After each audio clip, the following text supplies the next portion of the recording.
good morning, good afternoon, wherever in the world you may be. My name is Jacqueline Reeves.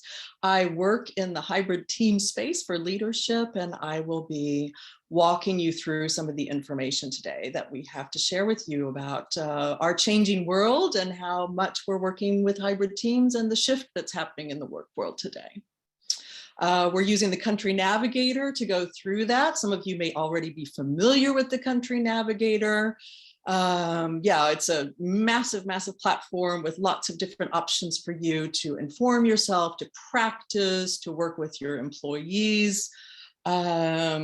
Mostly dealing with the space of inclusion, with cultural intelligence, but also loads of country-specific information, meetings, negotiations.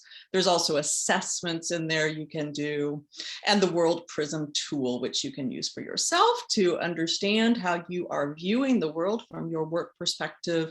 And you can also use it with your teams individually or as a group to also create coaching points to start talking about, thinking about stakeholder investment, thinking about where you want to go with your team and what might be missing in your team, what gaps you want to identify that you want to continue working on in the future. So at this point, I am going to just wait, I think 1 more minute as we still have people coming in. Yes. I'm in Berlin today and it's raining. So I hope you have better weather than I do. It's also starting to get rather dreary outside as the time of year is changing. Yeah. And on that note, I think I'm going to dive in and let's get started. We just have an hour. We want to use it as well as possible today. Again, my name is Jacqueline Reeves. We're talking about leadership and working with your hybrid teams in this changing world that we're working in.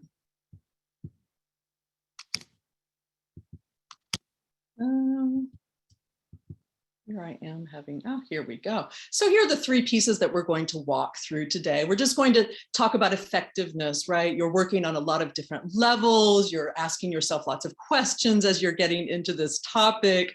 Ever since COVID has hit, all of us are moving more and more online. Some of you may be back at the office. Some of you may be doing 2 or 3 days at the office, 2 or 3 days at home, depending on what your company's working out, depending on what you're working out. Yeah, let's just, use that kind of experience that you've gathered through this time. We're going to take that, go forward, talk about some of the things that could be impacting and some of the things that we've learned in this time of working with COVID, right? Yeah, you can also use the WorldPrism on this level to get a stronger overview of how your perspectives on the world, as I said before, and we'll look at the cultural intelligence, kind of this underlying culture that we bring with us everywhere to everything that we do and how that can affect your work in the hybrid team. Good. So today will be divided up into 3 pieces. The first piece is learn. We will also go into the piece apply, and then we will talk about practice. Today, though, right now, we will start with learn. And on that point, I need to let you know that we are being recorded today. I hope you are okay with that. Mostly it's going to be recording me, obviously, but we will ask you to respond to a few things. The first thing I'd like you to respond to, so we get a bit of an overview of what you're dealing with, some of the situations you're bringing with you into work. So the first question for you is, hold on a minute. I need to find the poll. I'm not finding it right now. So my producer, can you pull up? There we go. There's our poll. There's our first poll. The poll is, where do you prefer to work? If you would just take one choice, where are you right now thinking about? Right now, we're taking a snapshot of your life. Where do you prefer to work at this time? This place, this context that you're working in right now. Right now we're at 72% of people have given us their answers. We're getting closer to 100. Go ahead and give us an answer. We're at 81%, a couple more people. before I stop that poll.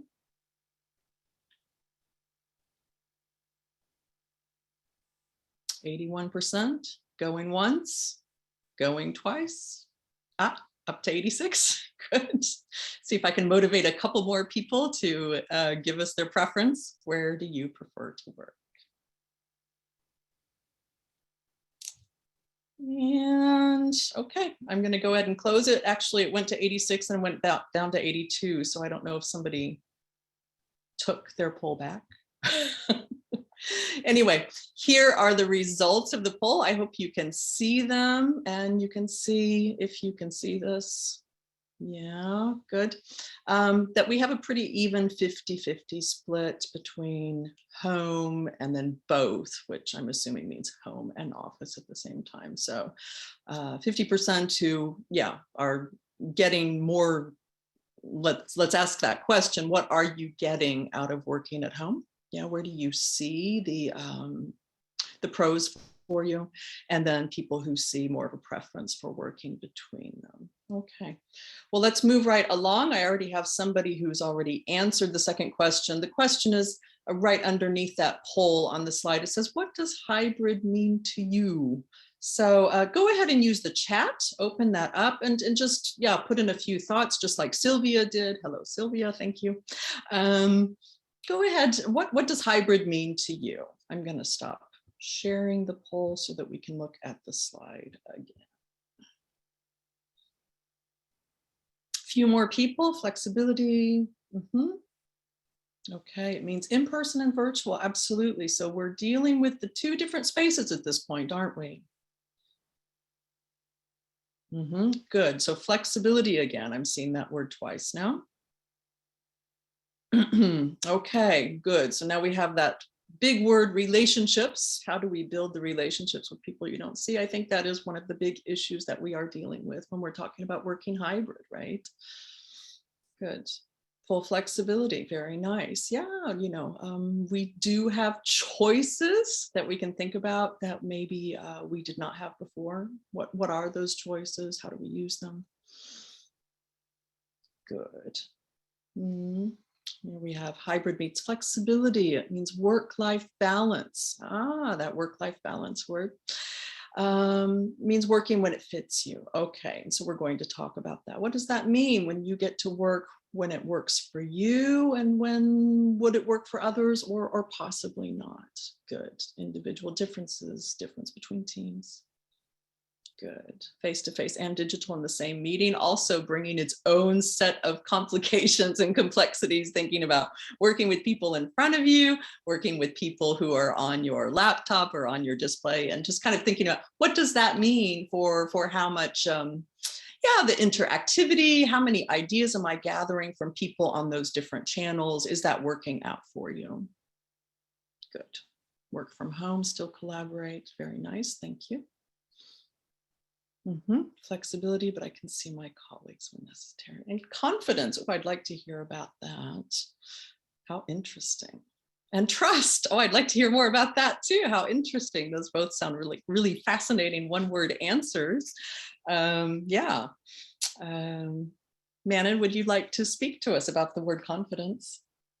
I think you have to just unmute yourself.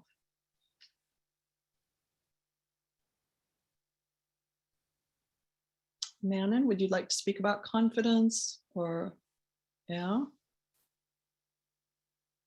Okay, I'm not sure if I actually am allowed to unmute you so that I can hear you. Okay, I guess you can't unmute. I'm really sorry. I guess that's me. That's probably because we just have the hour. So yeah, interesting answers, and we're just gonna move right on. Just after having a look at what people are writing, right?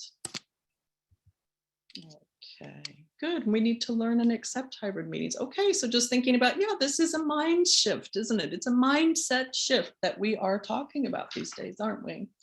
Okay, well, yeah, well, let's dive right in. There are 3 revolutions that we can talk about that are impacting us working in this field of hybrid teams, right? So we can talk about from synchronous timing to asynchronous timing. Okay, we're going to talk more about that. We can talk about verbal to written, and we can talk about process to results. And we're going to have a closer look at all three of these in that space.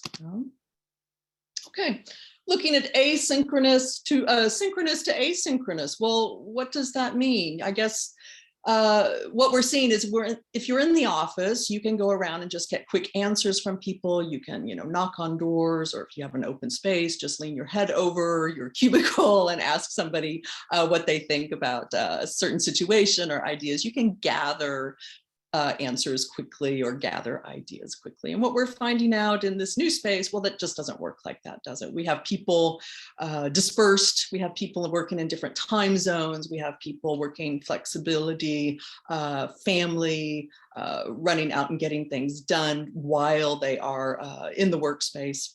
So this means you're gathering information in different timing, and that just changes the need for, what does it mean to be patient? What does it mean to gather information? Maybe planning for how much time it takes you to gather information that you need, and also dealing with frustration and thinking of the risk of when you're working this way, repeat messages, things could get doubled or tripled as emails are going out and back and out and back.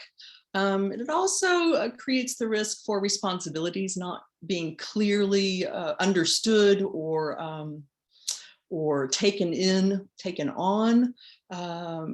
Just thinking about all of this as in the leader space, right? Okay, great.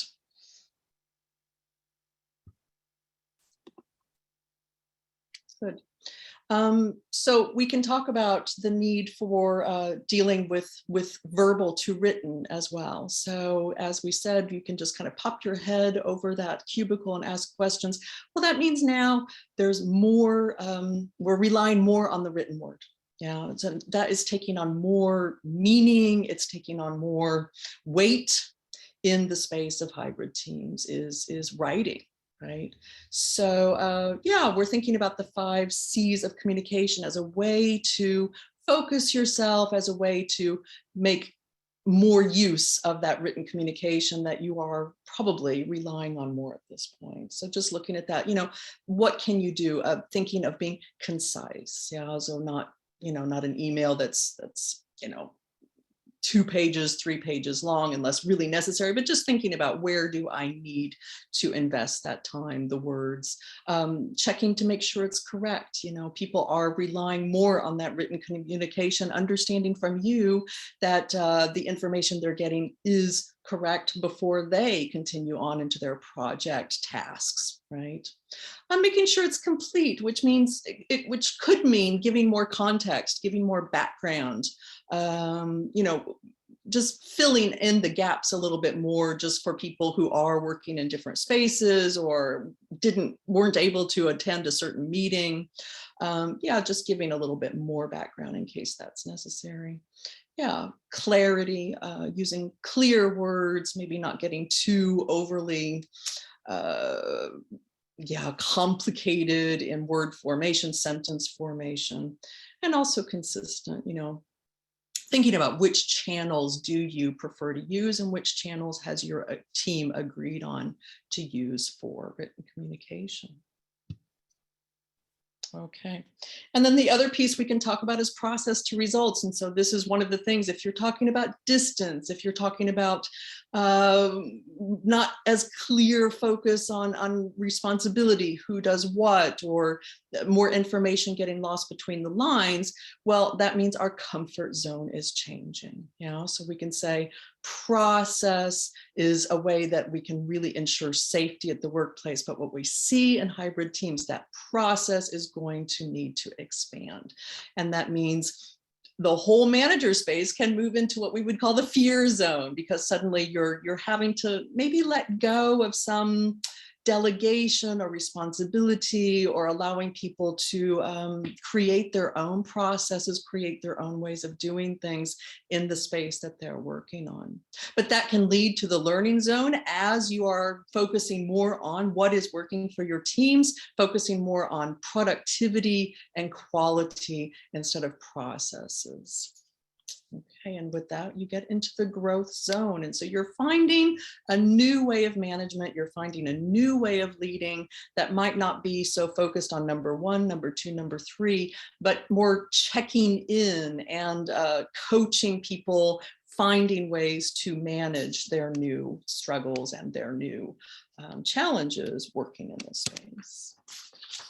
Okay, and on top of that, we have the additional factors of distance, culture, and trust. So you have the distance, which is, it's expanding the boundaries again of how you're leading, of who might be able to do what and what amount of time. Underneath that distance, you have the issue of culture. So culture is always there, but let's say maybe working in a hybrid space, working more online, or going into the space of kind of going back and forth, culture might be harder to see. It might be harder to identify. So on this note, this is where that WorldPrism on the Country Navigator can be really useful to really spot checking the things or the gaps, the pieces that might come up in your teamwork. One of them could be the idea between explicit and implicit information. Explicit means giving very direct communication, a yes or a no, or a 4 o'clock is a 4 o'clock, compared to more implicit information, which might not be an exact time orientation. It could be 4 o'clock, could be a few things. And also maybe with some cultures or some groups of people that are not as quick to say yes and not as quick to say no, but might use more language like, well, we're not sure, we're working on it. Let me come back to you, getting an idea of how to interpret and to also just kind of knock on that door when you find out, when you realize, well, I might not be getting the information that I need. Well, that's culture. Now that can be culture. And at the bottom of all of this is trust, right? So if for some groups of people, if they don't get a clear yes or a no, well, that's a trust issue. It's like, well, I can't trust this person to give me what I need in the time that I need it. Things are a little bit more foggier, a little bit more difficult to see through our processes and responsibilities and our roles. That can impact trust. And at the end of the day, what we see with working online, and the research backs this up, is that trust takes longer to build. And I think somebody wrote that. It takes longer to build when you're working in this space, and it's easier to break. So at the bottom of all of these pieces, we are talking about how to keep that trust in place, right? Okay. And on that note, we'd like to show you the hybrid model. So these are some of the pieces that you can use going in, thinking about working in this new space. So here are the 6 pieces that we'd like to show you. Handbook, yoke, boundary spanning, results, influence, digital fluency. Okay, the handbook. Have any of you worked with the idea of creating a team handbook? Go ahead and use the chat and tell me if that's something that you all have already put in place. So that could be like a team charter that documents really clearly and explicitly for yourselves how you would like to work together, what hours. I mean, it could have anything. You decide your handbook. Yeah, you design it, you decide it, what will be in it. But it could have things like working hours, who is doing what, roles and responsibilities, what channels we want to use for what specific things, communication, time period allotted for, answering emails, maybe documenting like when would we ask for a phone call rather than an email. So all of these things could go into your handbook or your team charter. Yeah, you can also go onto the Country Navigator website to get a couple of examples of what a handbook would look like. That is all in there. There's some nice examples for you to draw on of ways to get started putting together a template for yourself. Okay, and then the yoke, which is the whole idea of steering. Yeah, and so, as we were discussing, going into this hybrid space, we're talking about a different kind of control, a different kind of leadership that maybe is going to be more nuanced as the needs of your team is changing, as they're finding their new ways or adapted ways of working in the new space that we're working in. And we could ask ourselves at this point, you know, what is leadership? How is that definition changing in my workplace and my role in the needs of my team from me? Yeah. So you can think of the balance of authority, autonomy, and alignment could all be shifting within this idea of leadership. Okay, and then boundary spanning. So thinking about you again as a leader, you know, you are at this point, you're building bridges of communication when the boundaries are less clear. So this is, you know, again, requiring more of an idea of where could information be gathering and not getting through bottlenecks. Yeah, and you as a leader, that could be one of the roles that you take on is going in and making sure that those communication, the communication stays open between you and your team, and finding out where, you know, people can be keeping communication in order to harbor power in their roles, thinking about these things. But again, you as the leader, you are the person who's making sure that all these people stay connected. Okay, and so again, thinking of that leadership role changing maybe from the idea of a timesheet, or how much time am I putting in, or how much time is my leadership clocking, or my team clocking in order to get to the goal. So maybe thinking in terms of quality and devotion to the work, the high quality of the work, instead of process. You know, so how can you be, you know, coaching, kind of, you know, accompanying your team through this process as they get to how to get to the results they're looking for, compared to just making sure they're following all the rules or following all the processes as you've put them into place. Okay, and then the idea of influence, and influence here in this case is influence rather than position. So, you know, how much are you a role model to your team and how you want them to work? Are you showing them the values and the style that you want them to have? So instead of having a clear, you know, job description of what you're doing, or leading on that job description, thinking about what is it you want them to be embodying in that workspace.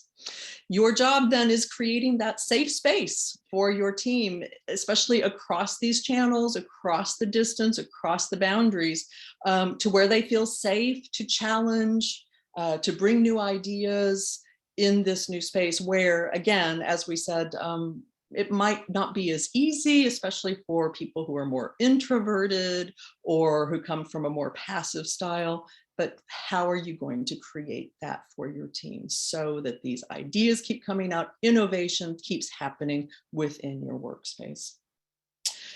That is the whole idea of psychological safety, which some of you probably have already heard that term before, which is a pioneering term that we have lots of research now showing that psychological safety, that idea of feeling safe in my team, that idea of being able to express what I need to express without fear, is incredibly important for that future, for well-being, for innovation.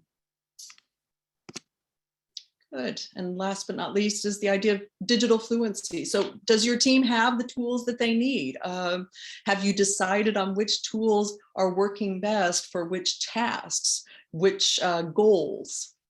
Do they have access to IT people in order to avoid frustration or when things need to happen quickly? Is there something like that set up for them? And for you, how is your digital fluency as the leader? Are you able to talk to them about what they might be needing, you know, really offer them you know, an array of tools and really help them figure out what is going to be best for what they need to be doing? Okay. And at this point, we would like to show you, you know what? I think I skipped a poll, but that's okay. I'm going to do it right now.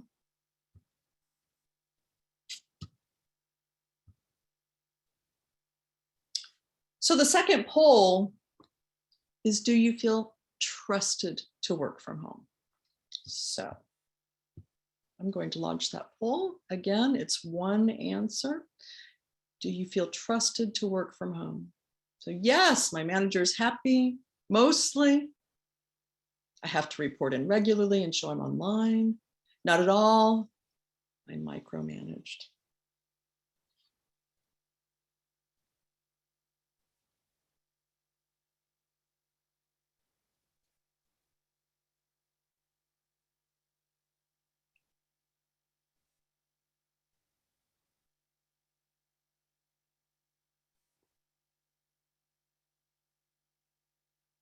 I've got 69% who have given an answer.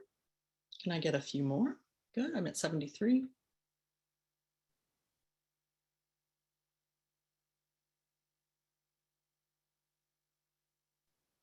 Good, we're getting closer, a couple more.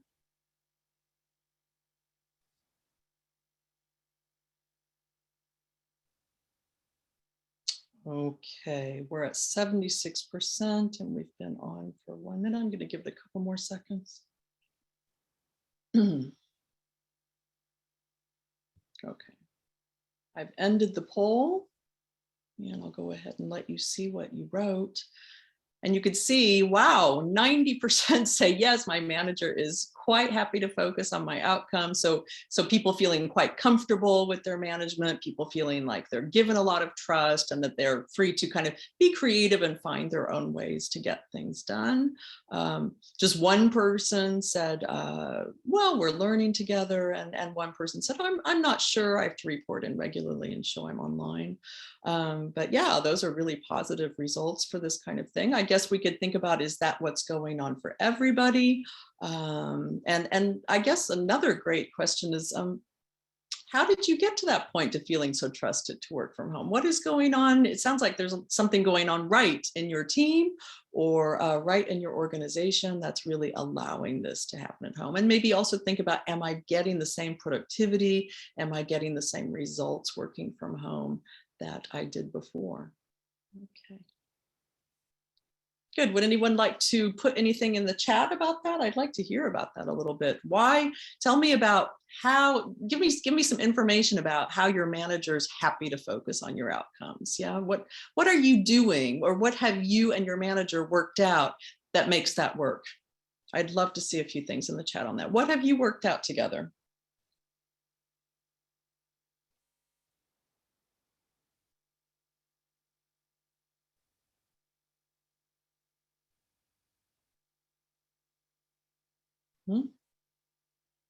So we have, my manager trusts me to do things on time and trusts me I can manage my own work well. So I guess I would ask, so how do you know that trust is there? Or how do you, how have you put into a check on that? Do you have regular conversations? How does that happen? Would be my question. And then Helen says, we've worked so long together. So you have that experience, don't you? You have that background. You've had that chance to work on finding your own ways of getting things. Okay, and then Ulrika says, yeah, we've been working on the culture for many years. So this isn't a new topic. This is something that we have really invested our time and our energy on with each other.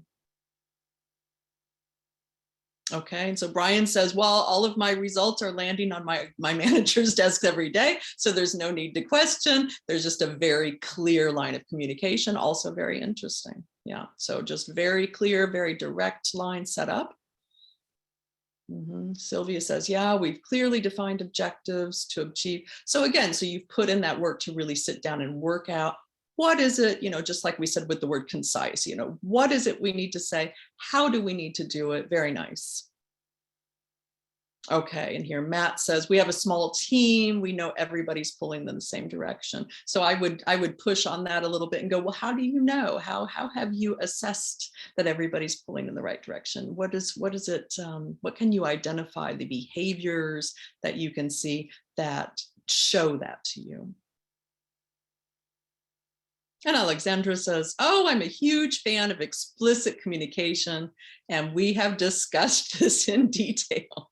I would say, so going back to that idea of explicit versus implicit communication.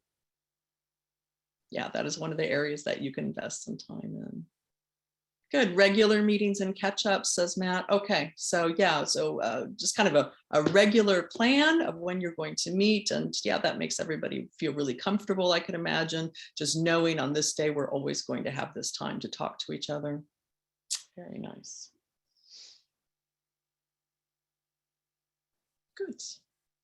Okay, thank you very much. So there's a lot of stuff in there to get us started. And, you know, we could push even further into that and going, what behaviors are we doing? Thinking of that team charter, thinking of communication, the written, what channels that we're using, we can push even further into that, thinking about that. Yeah? So I'm going to stop sharing that poll. Okay, and on that note, I am going to show you a wrap-up video. It's about 5 minutes long, and it just is going to give you a nice overview and some more topics and some case studies, some situations that can come up in this situation. There we go.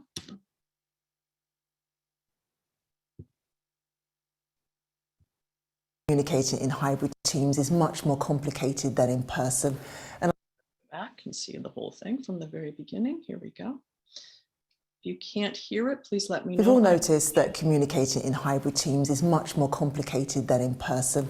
And a lot of that is because we don't have the same body language and nonverbal communication to help us, understand the whole message. So do you think we can replicate that in any way in a hybrid team? Well, it's clear that nonverbal communication has not gone away.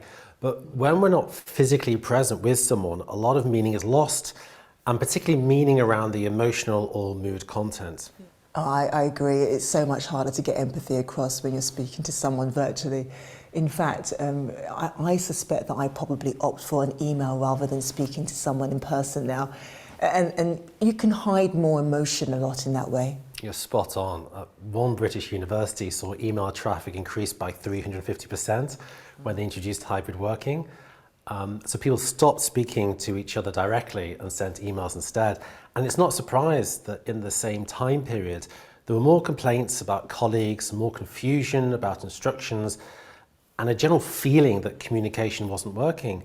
Even on virtual calls, it's so hard to tell whether someone's unhappy because of what you've said, because of something that's gone on at home, or maybe they're actually looking at something else entirely and not focusing on you at all. It could definitely make situations worse, can't it? I mean, if you can't even react to what you can see. So what can we really do about it then? Well, I'd love to tell you that we should just send fewer emails and speak to people, but realistically, it's not going to happen, even though it's probably the best thing that we can do. So, a couple of suggestions. To start with, we're all familiar with the concept of active listening. I want to introduce you to a new concept, the concept of active reading. Okay, I'm not sure I've heard about that before, so can you explain? Well, when you write something, you know exactly what you mean, but you also make a number of assumptions about what the reader knows. Someone with a very implicit communication style may give very few details at all and just sketch out in broad terms. That means that we need to read carefully and with our full attention. We need to look out for the bits that might be missing. Now, Naomi Baran, a researcher in linguistics at Duke University in the US, has shown that when we read from a screen, we skim read, and the smaller the screen, the more we overlook. Yeah, I can totally understand that, and I do exactly the same thing. But I'm also guilty of projecting my mood into an email. So if I'm in a bad mood, I almost hear emails in a sarcastic tone, and my default is that people are disrespecting me, And when I'm in a good mood, the tone of the same email seems just completely different. Yeah, that can happen. Active reading is making sure that you concentrate on conscious reactions and allowing yourself to think about the context that the writer was in. It's allowing yourself to, question your own interpretation, and if necessary, going back to the sender to ask for clarifications. And I guess that when you write, you should pay more attention to assumptions as well. Of course, yeah, of course. Always reread before you click send and ask yourself, does the person receiving this have enough information to understand what I want them to understand? I'd also strongly advise putting the most important information in the first few lines, or maybe a summary of your main argument. It's rare for people to read the whole message. Okay, so that works for emails and chat, but what about virtual calls now? So how can I show empathy or understanding when people can't read my body language? It's much harder. And again, most people will ignore the advice here, but I'll say it anyway. When you're in a virtual call, whether it's one person or 200 people, be in the call.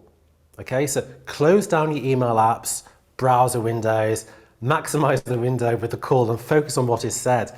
So us humans are notoriously bad at multitasking, but we're really good at spotting when someone is not really paying attention to us.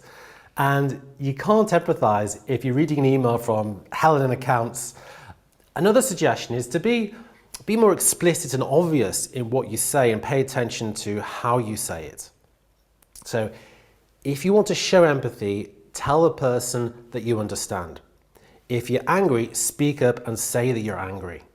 So I was on a call recently when someone implied that a project failure was my fault, and I was furious, and then I got even more angry because no one noticed that I was angry. Exactly. You can let people know that you're not happy without losing your professionalism, but if they can't see it and they can't hear it, they can't be expected to know it. Not everyone can use a webcam for a whole variety of reasons. So how can we read how they're reacting? Again, in theory, it's fairly simple. Ask them. If people are unwilling to give feedback publicly, follow up with them maybe later on, or ask them to send you a private message. Build it into a habit that everyone shares and explain why you're doing it. And finally, remember that silence is also communication, you know? So if someone is not communicating with you, you need to find out why. It may be that they're perfectly happy, or it might be that they're not. Thank you. So to sum this up, active reading, be completely present on calls and clarify by asking for reactions, right? Exactly. Okay.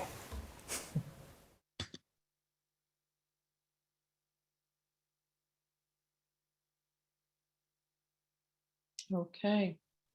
So I'd like to ask you, what did you hear in the video that gave you something to think about? What jumped out at you? Can I see a few things in the chat? What jumped out at you? There were about 3 or 4 key things that they talked about. What jumped out at you?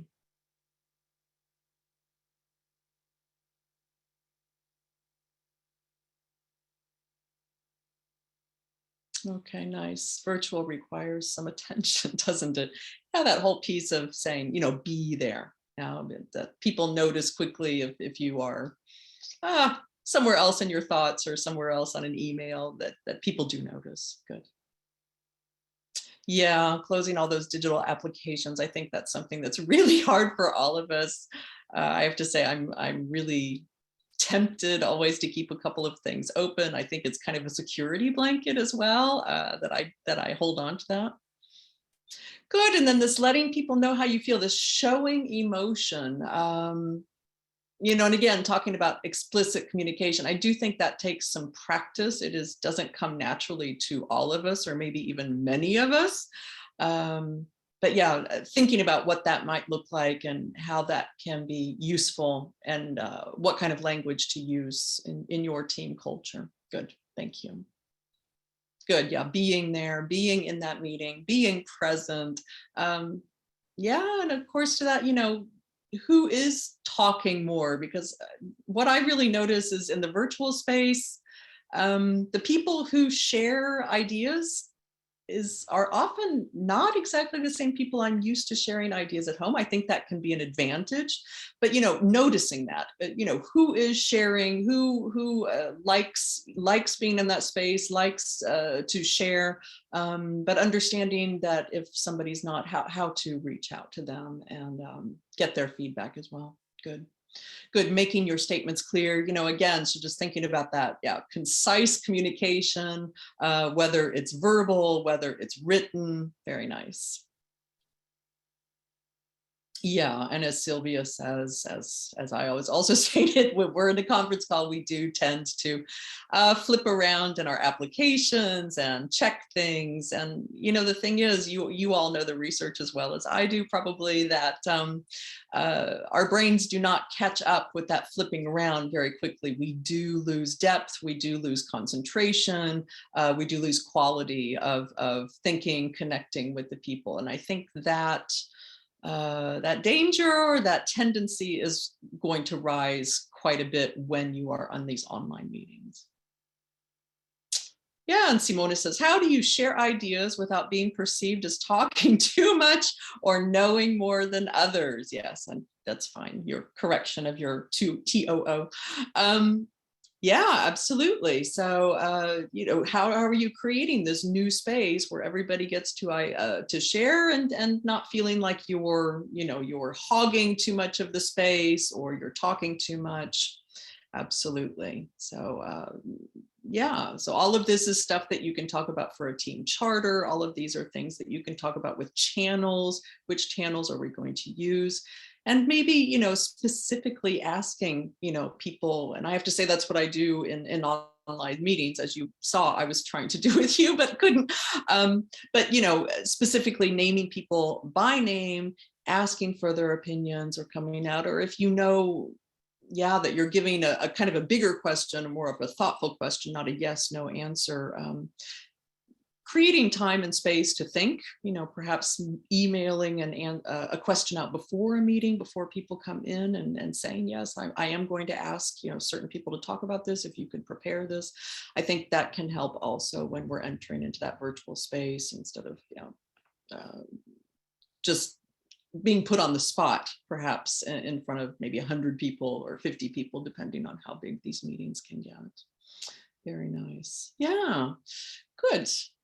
Very nice. So at this point, I would like to show you I would ask you, what can you do for your team? So thinking about the video, thinking about some of the pieces that we've looked at, what will you take back with you that you would like to maybe experiment with your team, or where do you see a place that you might like to focus on in the future? So go ahead and use the chat for that. What do you take away from today that you would like to experiment with back at your workplace?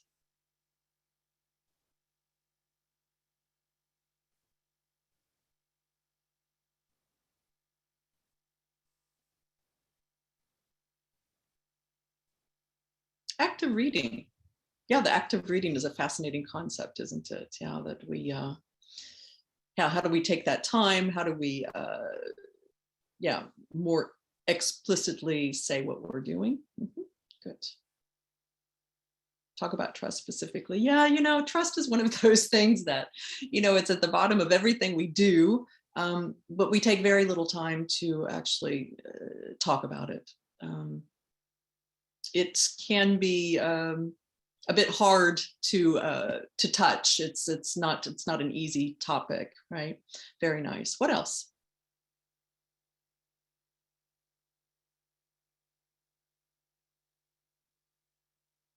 Yeah. Okay. Yeah, we hadn't even talked about that, but yeah, just that's a huge issue across many company cultures, is, are we going to use the camera? Are we not going to use the camera? And how do we align on that? And what are the pros and the cons of using that camera? Because there's both, right? There's both. And there's research backing up for different situations. Yeah, there are different reasons to use the camera to get to different goals. Very, very good. Nice. What else?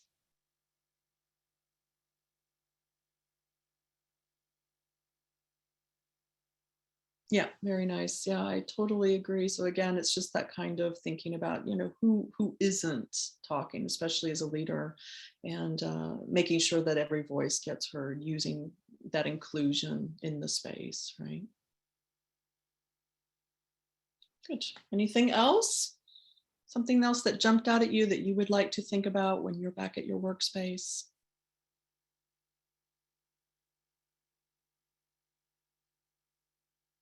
Okay, well, then I would say, let's have a look.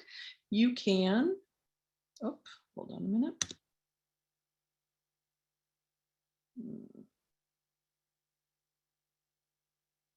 Here we go. Actually, I think I need help from my producer because I cannot find. There we go. Thank you very much. So this is where you can access a lot of information that we talked about today. This is the Country Navigator website for those of you who are not in it. And you can see right at the top here, it says, welcome to your learning path. And here, now I can scroll. There's a lot of information in here that you can look at. So here's the learning path to go in and look at the things that we looked at today. Here is the WorldPrism profile. That's the assessment that I was talking to you about when we started the program today, about going through. So we talked about explicit and implicit styles. We used that quite a bit as a touchstone today to talk. That's one of the key pieces of how we communicate. But within that WorldPrism profile, that's the assessment, you can go through and it will measure many, many different styles of approaching teamwork, of approaching working across boundaries, across cultures, and the cultural intelligence piece as well. Yeah. So here you have a creative hybrid team culture. In there you'll find templates and things to get you started on your charter. So you can see there's a lot of information in here. Please go in, access it, have a look. And on that note, I would like to say thank you very, very much for your time today. If you have any things you would like to ask or to follow up with or finish with, please do put it in the chat. I will be here for a few more minutes. And if you do stay in the space on the Zoom, please do fill out the survey to finish up. Yes, there will be a survey on the Zoom, and also if you are not on the Zoom on the web, you will get an email tomorrow with also the survey in it, so that we can hear what you were thinking, and just hear what else we can offer to you, or where you saw the value for you in this, and what we need to talk about more. That would be really, really great for us to hear. So thank you very much. Again, I'm Jacqueline Reeves, here talking for the Country Navigator and hybrid teams. Thank you all.